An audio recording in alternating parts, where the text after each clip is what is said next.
Today we have a lot of animals. Let's learn their names one by one. Are you ready, toddlers? The first animal is a sheep. This is a sheep. S is for sheep. A sheep is a farm animal. This is a sheep and it eats grass. The next one is a cow. This is a cow. C is for cow and it provides us milk. Is a farm animal. This is a cow. The next one is a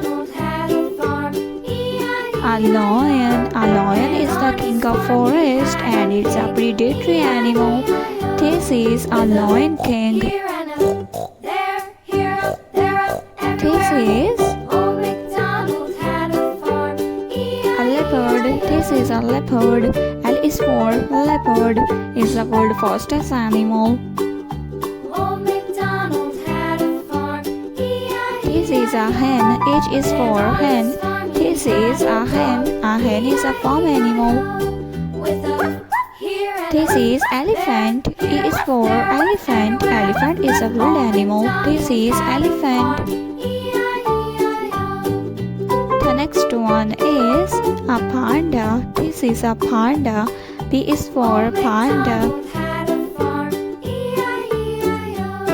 This is a dog. This is a dog. D is for dog. This is a saurus. This is a saurus.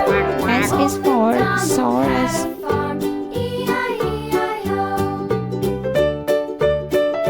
This is a tiger. A tiger. T is for tiger.